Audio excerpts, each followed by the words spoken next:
Je vous invite à une plongée dans l'horreur. Dans ma cave, je conserve les archives de 30 ans d'enquête sur les tueurs en série. Aujourd'hui, je vais vous parler d'une histoire abominable, celle de l'adjudant Pierre Chanal, le célèbre militaire qui a semé la terreur sur les routes de Champagne dans les années 80.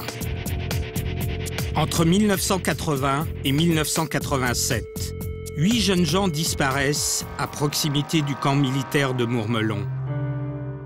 On découvrira que ces jeunes appelés ont été violés et torturés avant d'être sauvagement assassinés.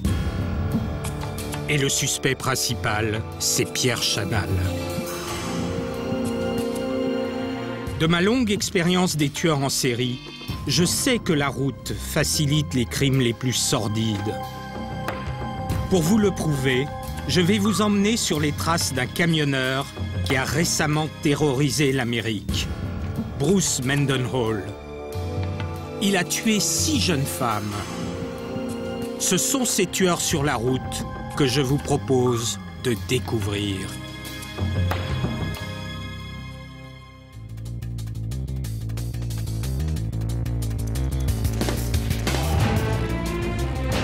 Je m'appelle Stéphane Bourgoin. Depuis 30 ans, je traque les tueurs en série autour du monde. J'en ai étudié plus de 200. Et j'ai pu en rencontrer personnellement plus de 70 en prison. En France, mais aussi aux États-Unis et au Japon. Psychopathes, anges de la mort et même cannibales. Certains incarnent pour moi le mal absolu. Mon obsession, c'est de comprendre la psychologie des serial killers pour mieux les combattre. Je vous emmène sur les traces de ces tueurs terrifiants.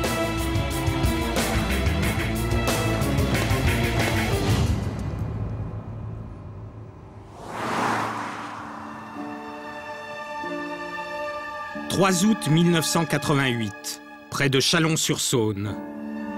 Cela fait plus de 2 heures que ce jeune touriste hongrois, du nom de Palas Falvey, attend qu'un véhicule veuille bien l'emmener vers la Provence. Enfin, un minibus s'arrête. À son bord, un homme musclé, au visage creux, aux cheveux courts. C'est l'adjudant Chanal. C'est étrange. Palas se souvient de l'avoir vu passer 2 heures plus tôt. Chanal l'a dévisagé et il a même fait demi-tour. Pourtant, le jeune homme monte dans le combi sans se méfier. Il a tort.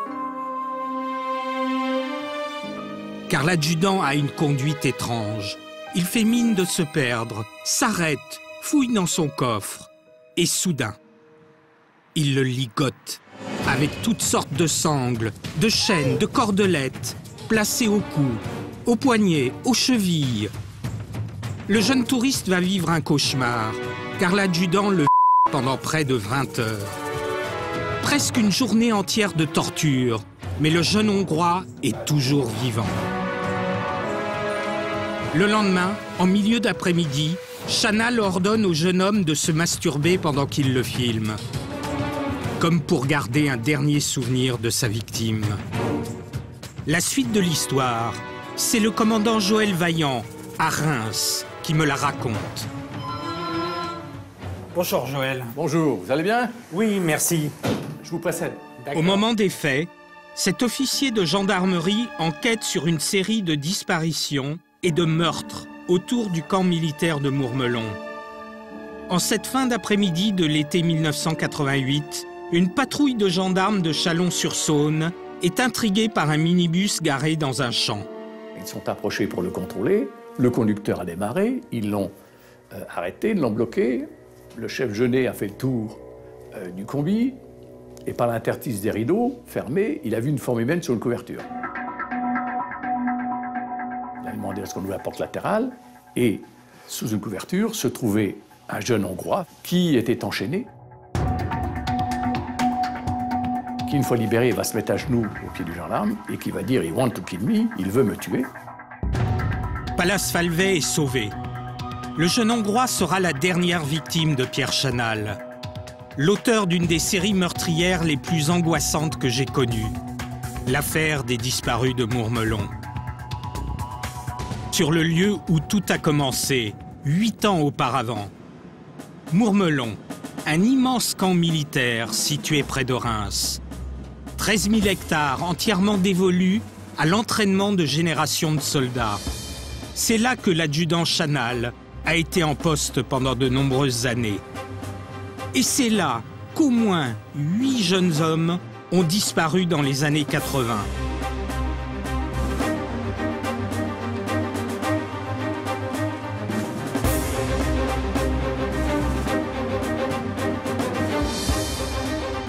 À Reims, j'ai rendez-vous avec l'avocat des victimes de la plupart des disparus. Il s'appelle Maître Chemla et il a passé 20 ans de sa vie sur cet énorme dossier.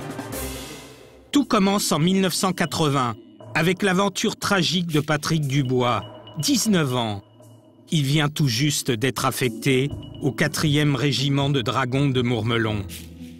Patrick Dubois, c'est un jeune appelé du nord de la France, d'une famille très modeste, pas une grande instruction, qui est là depuis 1 mois.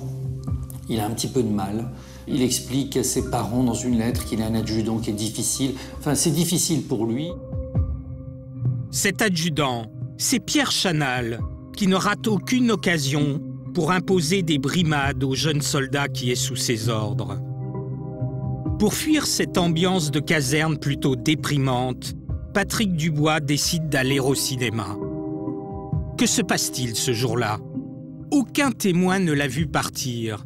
Il s'engage probablement sur les immenses artères du camp de Mourmelon et fait de l'autostop. On n'a plus jamais revu trace de ce jeune homme.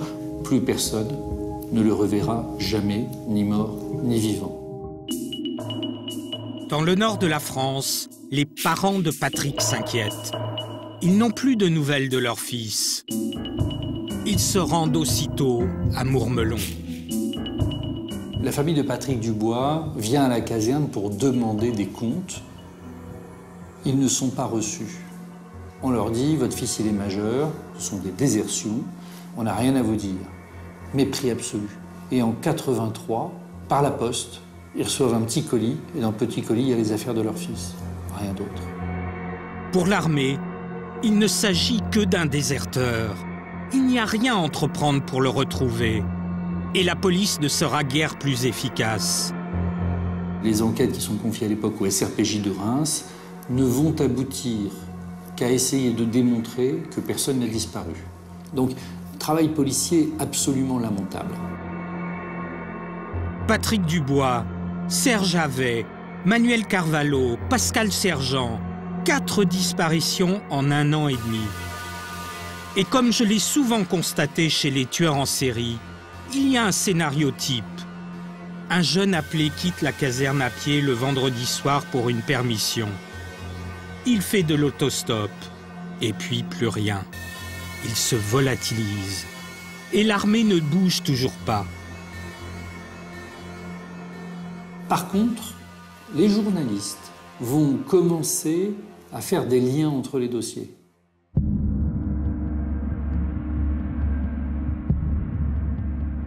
Et on va commencer, dans la presse, à parler du triangle de Mourmelon.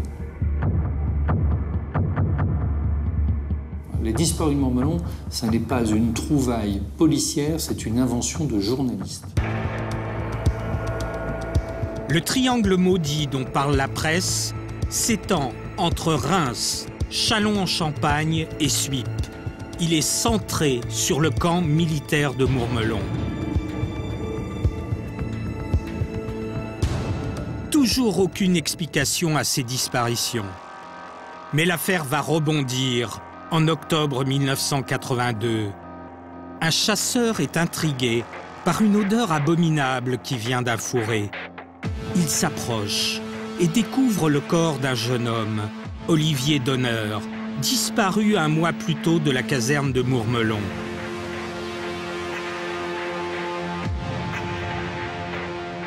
Le chasseur court donner l'alerte. C'est le 5e disparu de la terrible liste. Voilà, ça c'est les articles que j'avais conservés sur l'affaire Chanal. Dans ses archives, le commandant Joël Vaillant conserve aussi les rapports d'enquête et notamment le compte-rendu d'autopsie de ce 5e cadavre. Ce corps, il est sur le dos, en partie putréfié, et il n'a aucune pièce d'identité. Il n'y a pas de trace de sang, il n'y a pas de fracture, il n'y a pas d'utilisation d'arme à feu. De quoi est-il mort? Mystère. Et l'autopsie ne permet pas de déterminer les conditions ni les causes de la mort.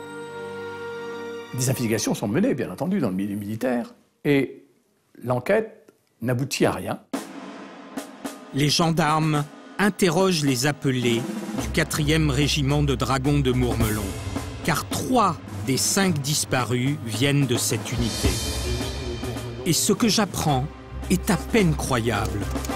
Le militaire chargé d'organiser les auditions avec les enquêteurs n'est autre que l'adjudant-chef du régiment, Pierre Chanal lui-même.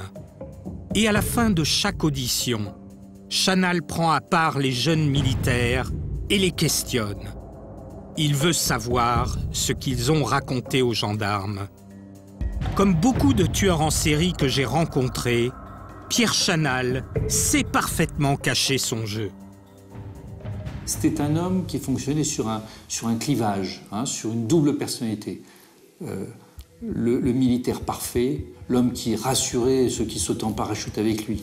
Pas déviant, increvable, fort, enfin vraiment, voilà, le super militaire.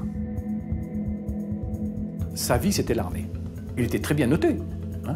Il était très bien apprécié parce que c'était un excellent sous-officier qui remplissait bien ses missions. Et je pense qu'effectivement, avoir un Pierre Chanal comme adjudant d'escadron dans une unité, ça devait être très réconfortant pour le capitaine qui commandait la compagnie.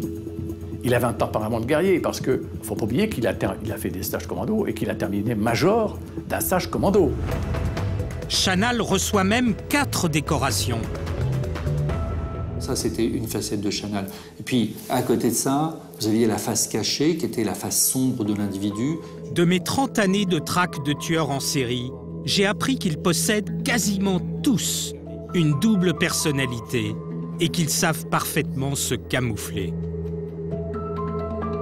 Car le militaire exemplaire dissimule un autre Chanal, inquiétant et violent. Un Chanal qui n'hésite pas à menacer ses hommes d'un pistolet mitrailleur pour leur faire reprendre un exercice dans la neige, vêtu d'un simple slip. En relisant ma documentation, j'apprends qu'en 1976, à l'âge de 30 ans, Chanal a des démêlés avec ses supérieurs. Il a tiré à balles réelles au-dessus de la tête des jeunes sous ses ordres.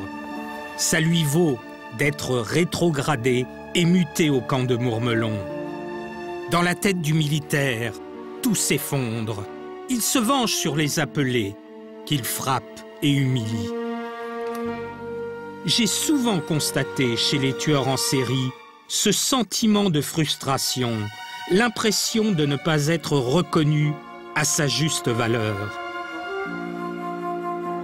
Et puis, il y a un aspect déterminant chez Chanal, c'est son homosexualité. Une homosexualité honteuse qu'il enfouit, mais qui ressurgit parfois brutalement.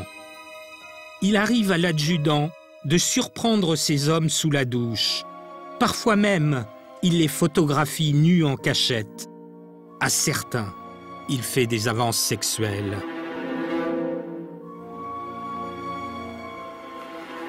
À la caserne, j'apprends qu'il vit replié sur lui-même, sans femme, sans amis, sans amant, dans une petite chambre de 12 mètres carrés, son seul domicile. Ses week-ends, c'est dans son combi qu'il les passe. Il l'a aménagé en camping-car et sillonne les routes de la région. Il y prend souvent de jeunes autostoppeurs, seul moment de contact pour cet homme froid et renfermé. Il était particulier parce qu'un soir de Noël, un de ses collaborateurs lui dit venez ce soir à la maison, dans la famille, vous êtes tout seul pour Noël. Non, j'y vais pas. je reste seul. Hein. Il était seul. Et d'ailleurs, un de ses chefs, il l'avait décrit comme étant un moine soldat. Après 3 ans d'interruption, les disparitions reprennent. Cette fois-ci, c'est un civil, Patrice Denis, dont on est sans nouvelles. Et 1 an plus tard, c'est au tour d'un appelé, Patrick Gache, de disparaître. Le commandant Vaillant se jure de retrouver l'assassin coûte que coûte. On va mener des recherches importantes sur le terrain, dans la région. On va faire ce qu'on appelle le porte-à-porte dans toutes les communes. On va faire des comparaisons également sur tous ces jeunes qui ont disparu avec les centaines de cas de cadavres au niveau national non identifiés. Ensuite, il y a des itinéraires sur lesquels ils disparaissent. Donc on va mettre en place des véhicules banalisés qui vont patrouiller dans les créneaux horaires, etc., pour relever l'identification de toutes les personnes. 400 hommes ratissent la zone, sondent les grottes, les puits, les étangs, peine perdue. Et tout ça ne donne rien. Ces jeunes, ils se sont complètement volatilisés. L'enquête est au point mort. Le gendarme décide alors d'avoir recours au profilage. Je connais bien ce procédé inventé par les policiers du FBI. C'est la toute première fois qu'on l'utilise en France. J'ai rendez-vous avec Jean-Luc Ployer. C'est l'homme qui a dressé le profil psychologique du tueur que la gendarmerie recherche. Le portrait qu'il dessine à l'époque est confondant. Je lui ai dressé quelques critères, notamment quelqu'un de tout-puissant, quelqu'un d'aussi de frustré, avec une quête narcissique très importante. En même temps, je lui avais dit quelqu'un qui peut organiser les choses, qui peut être autonome. Donc moi, je lui avais dit qu'il aille voir du côté des militaires, notamment des sous-officiers, hein, avec effectivement peut-être une propension à l'homosexualité. Le portrait craché du moine soldat, Pierre Chanal. Et pourtant, celui-ci n'est pas encore inquiété, car le tueur au combi brouille les pistes. Août 1987, c'est très loin de Mourmelon, à 130 km au nord, que l'affaire va connaître un nouveau rebondissement.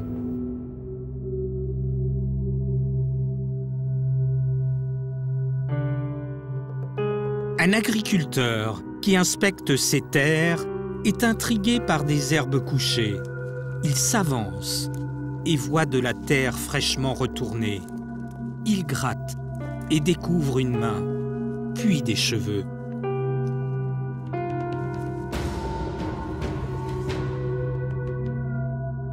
Les enquêteurs identifient rapidement le corps.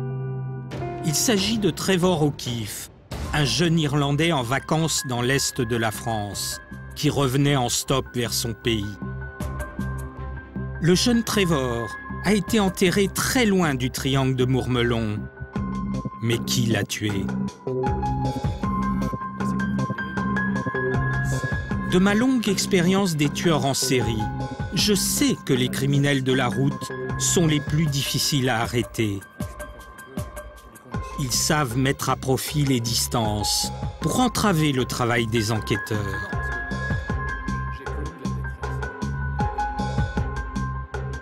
Le corps de Trevor O'Keefe, la victime, a été retrouvé très loin de là où il a été kidnappé. Près de Saint-Dizier, les enquêteurs retrouvent son sac à dos. Ils acquièrent la conviction que l'assassin s'est emparé du jeune homme dans cette zone et qu'il l'a transporté exprès au nord de son terrain de chasse habituel.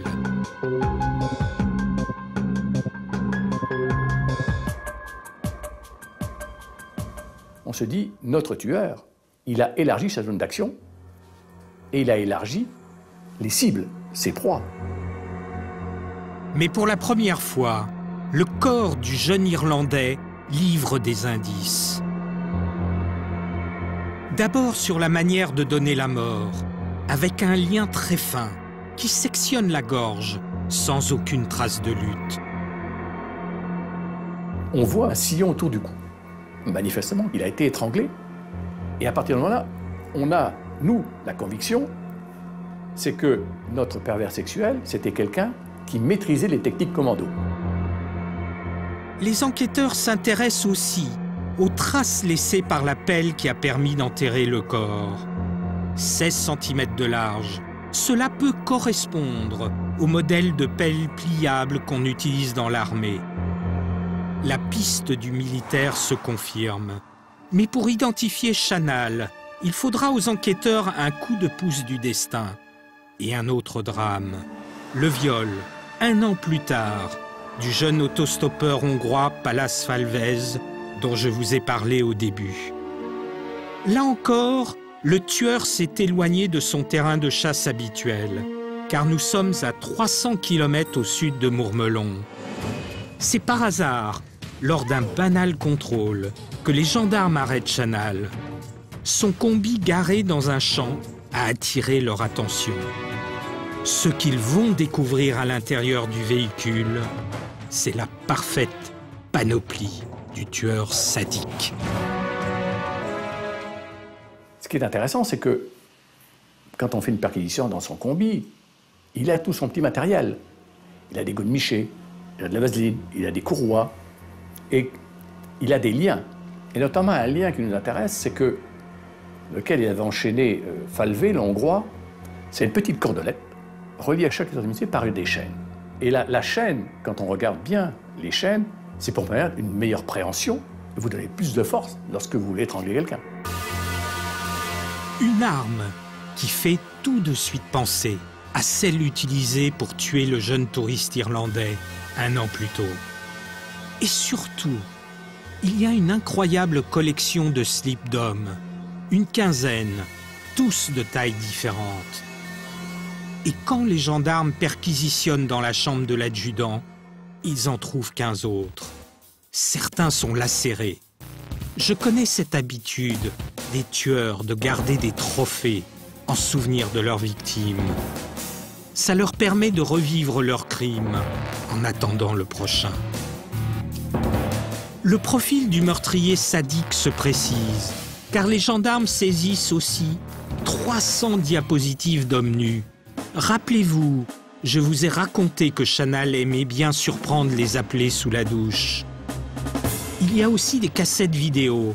On y voit dans un ordre chaotique des films homosexuels, des scènes de défilés militaires et des plans où Chanal se filme nu en train de se masturber. Et puis, il y a aussi cette cassette audio qui m'intrigue au plus haut point. Sur une des cassettes, on a des chants, etc. Puis d'un seul coup, on entend Pierre Chanal qui parle. Il parle à une sentinelle en lui disant je vais te frapper, je vais te conduire devant le chef de poste, et puis tu bandes mon salaud. Pourquoi tu ne fais pas les sommations? Suis-moi, mets les mains derrière le dos. Tu es prisonnier. Main sur la tête, sinon je te frappe. Oh, dis donc, tu dégages une drôle d'odeur. Il y a combien de temps que tu n'as pas changé ton slip? Ah, mais tu bandes, mon petit. Et l'enregistrement finit sur un scénario de nature sexuelle avec des bruits qui évoquent de façon évidente une scène de masturbation. Ça veut dire quoi? Ça veut dire qu'on a un profil criminel évident. Par contre, on n'a pas de preuves. Je vais l'interroger sur la cassette. Il va nier que c'est lui qui parle. Il dit ce n'est pas moi qui parle. Et je lui dis écoutez, dans la cassette, celui qui parle, il est comme vous, il a des tics, il sniffe de temps en temps. Il me dit c'est pas moi, je fais pas ça. Comme j'ai prévu la parade, je l'emmène dans un bureau à côté, où j'ai un magnétoscope, et où j'ai les cassettes, où Pierre Chanal se filme nu, ou en slip, et je lui passe la cassette. Et je lui dis regardez si Pierre Chanal n'a pas de tics, comme dans la cassette. Il sniffe. Et à ce moment-là, il s'est fâché. Chanal devient comme fou. Il se frappe la tête contre les murs et l'armoire. Il se jette à terre et hurle qu'on veut sa mort. Ce que je pense, c'est qu'il n'accepte pas que sa face sombre soit dévoilée au grand jour. Il se mure alors dans le silence. Je me demande ce qu'il faut penser de cet enregistrement. Est-ce le son d'une véritable agression ou une mise en scène qu'il fait seul dans sa chambre pour s'exciter? Ce dont je suis sûr, c'est qu'il a ce fantasme d'agresser un autre militaire. Et je ne peux pas oublier tous ces hommes qui étaient sous ses ordres et qui ont disparu. Je veux savoir ce qui se passe dans sa tête. Quelles sont ses obsessions? Pourquoi tant de perversité? Pour cela, je retourne voir Jean-Luc Ployer, le psychologue qui avait dessiné le portrait du moine soldat. C'est lui aussi qui l'a expertisé après son arrestation. Peut-on parler de la vie sexuelle de Pierre Chanal Alors, on peut certainement en parler. D'ailleurs, c'est un noyau très important de sa personnalité, mais certainement pas avec lui. C'est impossible. C'est impossible. Il est totalement verrouillé par rapport à ça. Sa sexualité est totalement clandestine. Son homosexualité, moi je considère que son homosexualité n'est absolument pas aboutie et s'exerce, se vit essentiellement sur un mode sadique, violent, certainement, par rapport à ses conditions d'enfance, à la façon dont il a vu sa mère maltraitée sexuellement. L'enfance, c'est une période clé à laquelle me ramène chacune de mes enquêtes. Celle de Pierre Chanal s'est déroulée près de Saint-Étienne, dans une famille d'agriculteurs pauvres qui vit d'allocations. Cet homme, qui a probablement violé et assassiné sauvagement 8 jeunes autostoppeurs, a été un enfant timide et introverti. Chaque jour, il fait 9 km à pied pour se rendre à l'école. Il est intelligent, mais ne dépasse pas le certificat d'études. D'où plus tard sa frustration. Et le soir, il doit fuir les coups de son père, comme ses 16 frères et sœurs. Une fratrie, 17 enfants, ça veut dire sur une vingtaine d'années à peu près. La maman de M. Chanal était enceinte, accouchait, retour de couche, de nouveau enceinte. C'est ça que ça veut dire. La maman était considérée comme quelqu'un qui faisait des enfants, mais aucune affectivité. En tout cas, c'est la façon dont il l'a perçue. Alors, l'auteur de cette fratrie, c'est son père, qui percevait comme quelqu'un de violent, d'alcoolique, qui rentre à la maison le soir, et j'allais dire, il supposait qu'il y avait des relations sexuelles dans la chambre.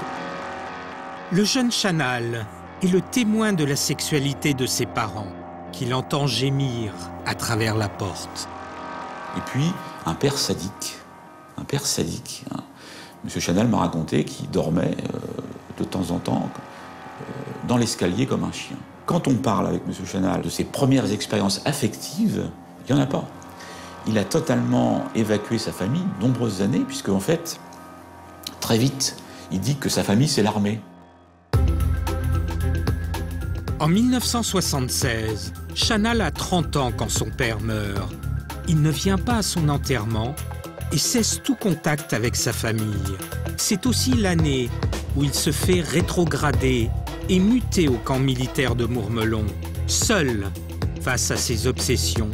Je pense que c'est à ce moment-là que Chanal succombe à son côté obscur. Il reste que Chanal refuse toujours de parler, même si l'étau se resserre. Il était présent sur les lieux de chaque disparition, et les objets trouvés dans le minibus sont compromettants, mais pas de preuves certaines. C'est une bérésinée judiciaire. Cette affaire, c'est un assemblage de petites incompétences. L'expert qui ne sait pas bien faire, le juge qui ne s'intéresse pas, le policier qui décide du résultat de l'enquête avant de la commencer. Et cet empilement d'erreurs, ça se termine par un fiasco pour la justice. Maître Chemla me donne en exemple l'analyse des slips. Il comporte une tache de sperme que la juge fait expertiser. Mais elle commet une erreur en demandant à la place d'une analyse ADN une étude des groupes sanguins. Et quand 2 ans plus tard, on décide de faire la bonne expertise, c'est la catastrophe.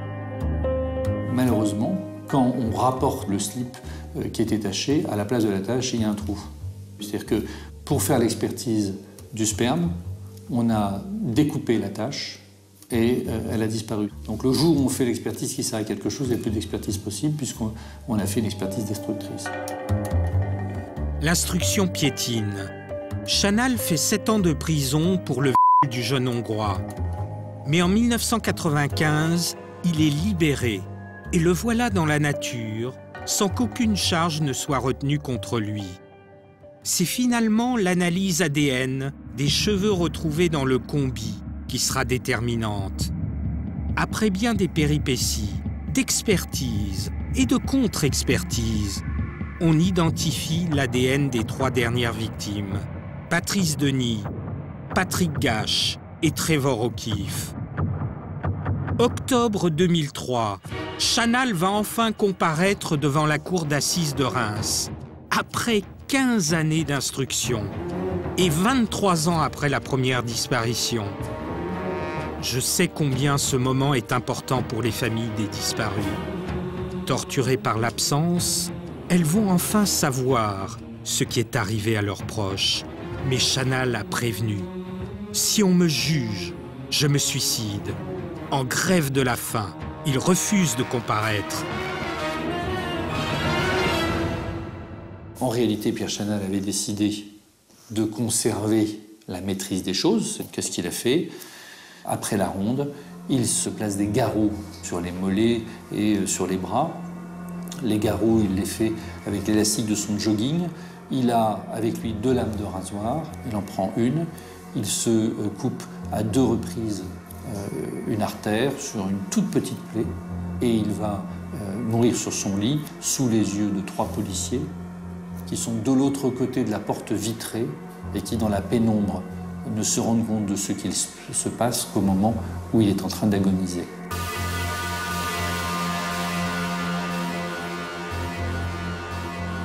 Comment interprétez-vous le suicide de Pierre Chanal? Est-ce l'ultime manière de montrer que Pierre Chanal reste tout-puissant et qu'il décide de sa vie et de sa mort? C'est évident. Moi, il me l'a dit. Il m'a dit, on m'a mis en prison, on me surveille 24 heures sur 24, ça ne me dérange pas. Je me suiciderai quand même. C'est ce qu'il a fait. La toute-puissance, c'est ça. Hein. Et puis, la justice des hommes ne l'intéresse pas. C'est la raison pour laquelle moi je parle psychiquement, en tous les cas, d'un suicide d'orgueil. J'ai encore en tête, là, lorsqu'il avait été filmé lors de son premier procès, lorsqu'il arrive dans le box des accusés à Chalon-sur-Saône, il a un visage extrêmement... Il a beaucoup de tics nerveux. Manifestement, il ne supporte pas. C'est-à-dire, M. Chanal ne supporte pas sa propre image, lorsque ce n'est pas lui qui la décrypte, si vous voulez. Donc ça, on est dans le pervers narcissique absolu. Lorsque c'est pas lui qui décide de sa vie et de sa mort, c'est insupportable. Donc il va décider de sa vie et de sa mort.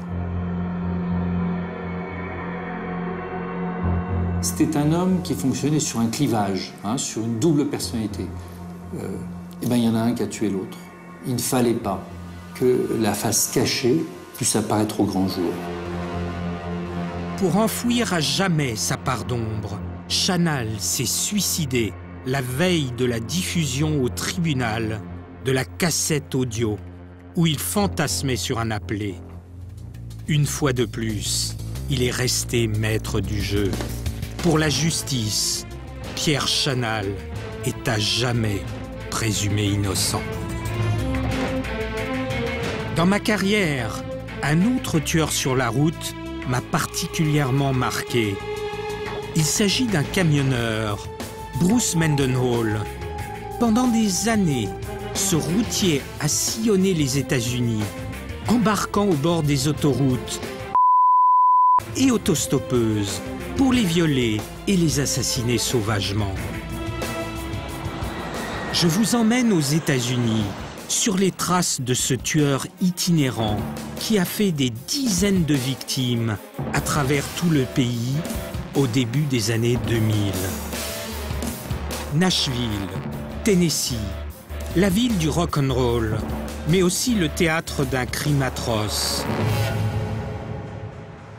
26 juin 2007, sur cette autoroute, à quelques kilomètres du centre-ville, Bruce Mendenhall, 56 ans, se rend au volant de son camion jaune sur cette aire de repos, située dans un quartier malfamé. Je décide de m'y rendre. C'est là que l'impensable a eu lieu il y a 3 ans. Sur ces vastes parkings, où les camionneurs américains s'arrêtent pour la nuit, souvent dangereux, on y trouve sans difficulté alcool, drogue et les images de cette nuit d'horreur me reviennent peu à peu. Ce soir-là, Bruce Mendenhall s'est garé parmi ses camions. Il écume les allées sombres de ce parking pour trouver une fille à son goût. Son regard s'arrête sur Sarah Hulbert, 25 ans. Il lui propose une passe. La monte dans son camion, sans savoir qu'elle n'en ressortira jamais. À l'intérieur, Bruce Mendenhall la menotte, la frappe et la... Sarah se défend comme elle peut. Au moment où elle tente de s'échapper, il lui tire une balle dans la tête. Elle meurt sur le coup. Mais Mendenhall ne s'arrête pas là. Il compte bien garder un trophée de sa victime et découpe au couteau le tatouage en forme de lèvre qu'elle porte au bas du dos. Puis, tranquillement, le routier remonte dans son camion et continue sa route. Vers 1h du matin, on retrouve le corps nu et mutilé de Sarah sur un tas d'ordures. Par la suite, 5 autres femmes seront tuées dans les mêmes conditions.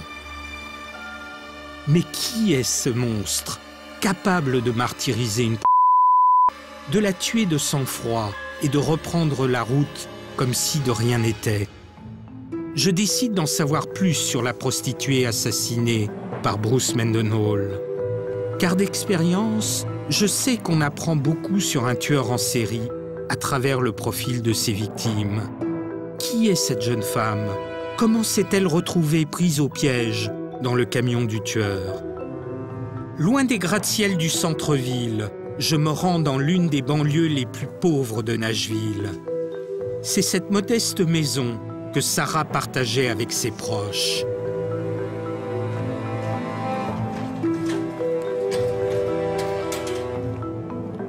Hello, I'm Stéphane Bourgoin.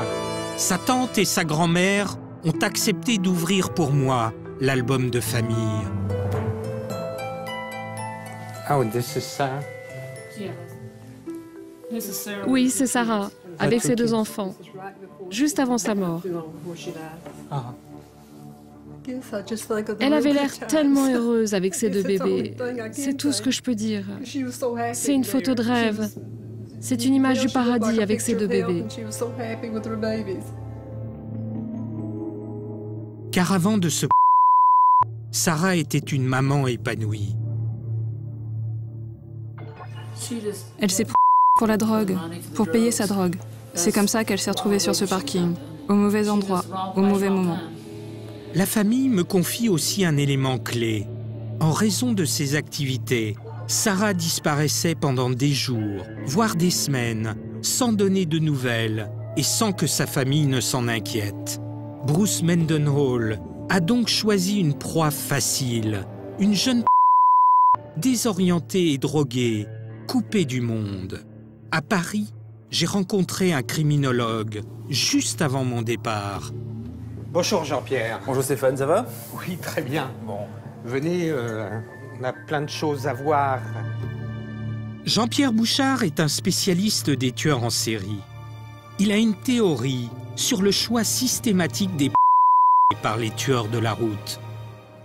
Les victimes potentielles les plus faciles sont les parce qu'elles vont monter, je dirais, naturellement dans le camion, donc elles sont facilement captables avec une promesse d'argent. Ça va être aussi pour lui quelquefois des autostoppeuses, donc là aussi, elles veulent monter et être prises pour se déplacer, donc c'est facile. Mais Jean-Pierre Bouchard va m'apprendre bien plus. Aux États-Unis, Bruce Mendenhall est loin d'être un cas isolé. Beaucoup de tueurs en série auraient sciemment choisi le métier de routier. La caractéristique de la route et des routiers présente des facilités énormes, évidemment, pour être en récidiviste du crime. parce que d'une part, ce sont des gens qui vont avoir une vie indépendante de leur famille, donc ils ne seront pas sous la surveillance des proches, qui vont se déplacer, certains beaucoup se déplacer, sillonner donc des États extrêmement différents, qui n'ont pas forcément les mêmes systèmes de police, ce qui fait qu'ils pouvaient tuer à un endroit, déposer le corps à un autre par exemple, etc., sans qu'il y ait forcément de recoupement d'informations. Un métier solitaire et mobile, la planque idéale pour un tueur en série. Bruce Mendenhall va largement en profiter. Au volant de son camion jaune, le routier sillonne les États-Unis pour livrer des meubles ou des sacs de ciment. Mais la nuit venue, le chauffeur devient chasseur. 6 juin 2007, Mendenhall est épuisé par un long trajet quand il arrive sur l'aire d'autoroute de Lebanon, dans le Tennessee.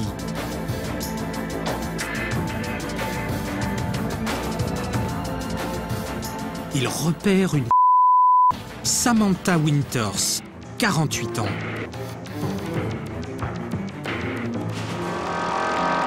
Dans son camion, il lui met un sac en plastique sur la tête et la puis il lui tire une balle dans le crâne et abandonne son corps nu sur un tas d'ordures.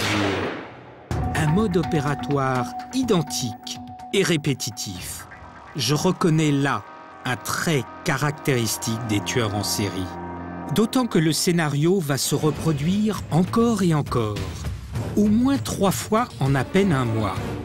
Le 1er juillet 2007, c'est au tour de Lucille Carter dans l'Alabama. La scène de crime est identique. Un sac en plastique, une balle dans la tête, le corps balancé sur un tas d'ordures. À l'époque, ces meurtres créent un vent de panique aux États-Unis. D'autant que la police n'a aucun suspect. À Nashville, tous les chauffeurs de taxi s'en souviennent.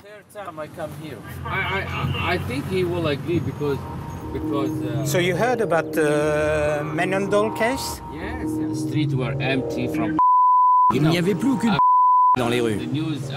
Vous savez, la télé parlait des meurtres. Alors elles ne voulaient plus sortir. Elles se cachaient, elles étaient terrifiées. D'habitude, on les voit tout le temps dans la rue. Le tueur au camion jaune traumatise l'Amérique. Mais aux yeux de sa famille, le routier est un homme sans histoire. Mendenhall est marié, père de 2 filles. Il a même failli devenir maire d'Albion, la commune de l'Illinois où il vit. Si insoupçonnable que sa fille aînée, Brina, n'a jamais voulu croire à sa culpabilité. Comment a-t-il pu donner le change à ce point? Je me souviens alors des explications de Jean-Pierre Bouchard. Les tueurs en série ont très souvent, mais je dirais même pour les séries longues, c'est quasiment obligatoire, ce double visage. Et c'est la raison pour laquelle leur famille et leurs proches ne soupçonnent pas le fait que leurs proches, et leur père en particulier, puissent être quelqu'un d'aussi extrême.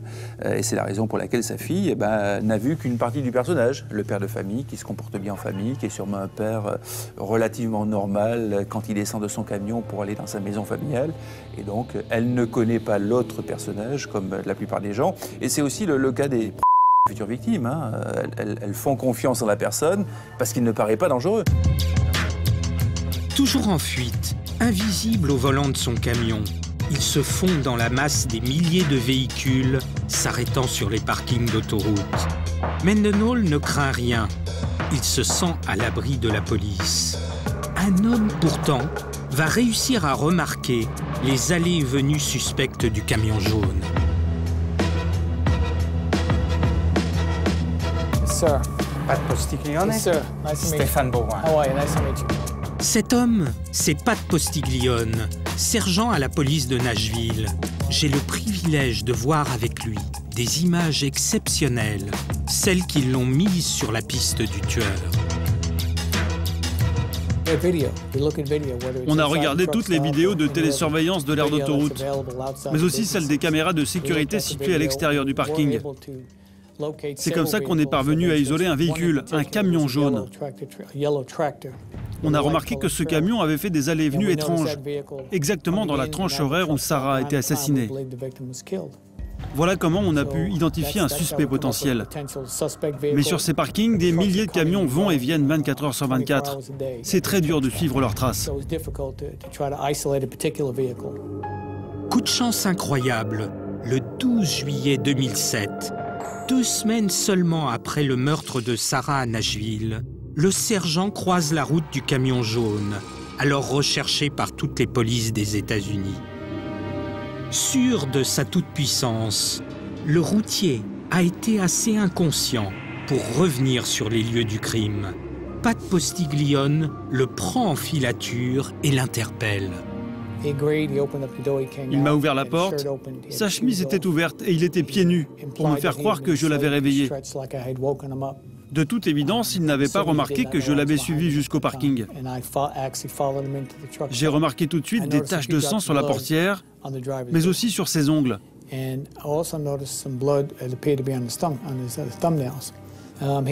a accepté de répondre à mes questions et de faire un test ADN. Il a aussi accepté que je fouille son camion. À l'arrière, dans la cabine, je me suis assis sur son lit. J'ai regardé tout autour de moi et j'ai remarqué la présence de sacs derrière le siège conducteur. Je les ai ouverts et à l'intérieur, il y avait plein d'objets couverts de sang. Apparemment du sang frais. Alors j'ai demandé à Mendenhall pourquoi il y avait du sang dans son camion et dans les sacs. Il m'a répondu qu'il s'était coupé la jambe. Mais quand je lui ai ordonné de me montrer sa coupure, il a soulevé son pantalon et évidemment, il n'y avait rien. Des sacs couverts de sang, mais pas seulement. Ce que Pat et son coéquipier vont trouver dans le camion jaune est terrifiant. Le sergent m'a autorisé à consulter les scellés, conservés dans les archives du commissariat de Nashville. Bonjour, j'aimerais voir les scellés de l'affaire Mendenhall. Stéphane Bourgoin.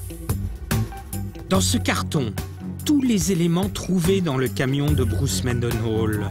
Un véritable musée de la torture. Les menottes avec lesquelles il a attaché ses victimes. La batte de baseball dont il s'est servi pour les frapper, mais aussi une impressionnante collection de couteaux. C'est avec celui-ci qu'il a découpé le tatouage de Sarah Hulbert. Il avait vraiment tous les outils, un véritable kit du crime. Dans le camion, le policier trouve aussi un fusil 22 long rifles et ses balles. Les mêmes que celles retrouvées dans la tête de ses victimes, et une paire de chaussures appartenant au routier. Et bien sûr, elles correspondaient aux empreintes de pas laissées sur la scène de crime. Avec autant d'indices laissés derrière lui, je pressens que Mendenhall fait partie de la catégorie des tueurs psychopathes. Après avoir tué de nombreuses fois, il se sent invulnérable et il commence à ne plus prendre les mêmes précautions qu'au départ. Pour confirmer mon intuition, j'ai rendez-vous au tribunal avec le procureur de Nashville. Tom Sherman? Yes. Stéphane Bourgoin. I'm very glad to meet you. Nice to meet you. Il s'appelle Tom Sherman. C'est lui qui est chargé des poursuites contre Mendenhall. Ce qui est bizarre, c'est qu'il a laissé de nombreux indices derrière lui. Il était vraiment brouillon à ce point. En effet, il vivait dans son camion et c'est à croire qu'il s'imaginait que jamais on ne le suspecterait de quoi que ce soit. C'était quelqu'un de très sale, son camion était immonde. Il y avait même du sang sur la nourriture et partout dans son camion, même sur le matelas où il dormait et tuait probablement ses victimes. Je ne sais pas si ça fait partie de sa psychose, mais en tout cas, ce n'est sûrement pas un tueur organisé. Mendenhall est si peu scrupuleux que les traces de sang et d'ADN trouvées dans son camion le relient très rapidement à d'autres victimes. Il sillonne les États-Unis. Karma Purpura est tuée à Indianapolis le 11 juillet 2007, puis Lucille à Birmingham, Sarah à Nashville, Samantha à Lebanon, Sherry à Lake Station et Deborah à Atlanta. Mais le tueur va nier en bloc. Grâce au sergent Postiglione, j'ai eu accès à un document unique, la vidéo de l'interrogatoire de Mendenhall. À droite, on y voit le routier. À gauche, en face de lui, le sergent Postiglione et son coéquipier. Malgré les preuves accablantes qui le relient au meurtre de Sarah, le tueur va leur livrer une version totalement inédite. 2 chauffeurs routiers auraient tué la jeune femme dans son camion et l'auraient contraint à se débarrasser du corps.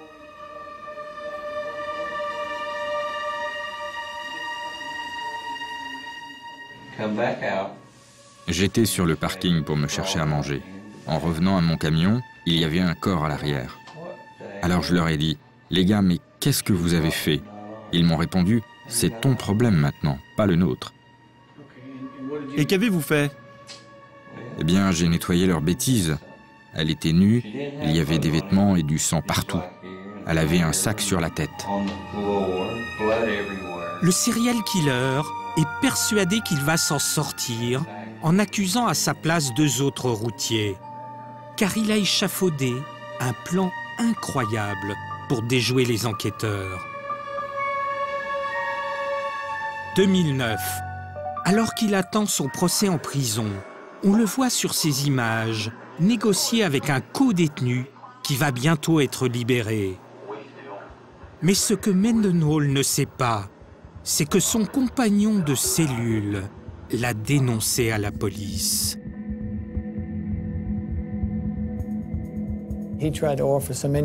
Il a proposé de l'argent à certains de ses codétenus, 15 000 $. Il voulait qu'il tue pour lui les policiers qui enquêtaient sur l'affaire, c'est-à-dire moi et mon coéquipier, mais aussi tous les témoins de l'affaire, en l'occurrence les camionneurs qu'il avait accusés à sa place. Alors au final, en plus de la condamnation à 51 ans de prison pour le meurtre de Sarah, il a aussi écopé de 30 ans de plus pour tentative de complot. Il n'est pas prêt de quitter sa cellule. Je connais bien ce sentiment de toute puissance chez les tueurs en série. Même en prison et accablés par les preuves, ils pensent toujours qu'ils vont être les plus forts, qu'ils vont réussir à tromper la justice. C'est dans cet état d'esprit que Mendenhall a abordé son procès en janvier 2010. La grand-mère de Sarah, la tuée par Mendenhall, se souvient de l'arrogance du tueur en série. À un moment, j'ai levé les yeux par hasard et il m'a fixé et il s'est mis à rire. J'étais vraiment en colère, mais j'ai tout fait pour lui cacher. Alors j'ai tourné la tête. Il a continué à me regarder fixement et il s'est mis à rire. Je ne comprends pas qu'on puisse être aussi cruel. Ni remords, ni compassion. Je reconnais bien là un trait commun à tous les serial killers que j'ai étudiés. À l'issue du procès, Bruce Mendenhall a été condamné à la prison à vie pour le meurtre de Sarah, avec une peine de sûreté de 51 ans. Mais il risque la peine de mort pour d'autres meurtres commis dans d'autres États. Et l'affaire est loin d'être classée. Entre-temps, les enquêteurs l'ont relié à une dizaine de crimes supplémentaires commis sur les routes de l'Est des États-Unis.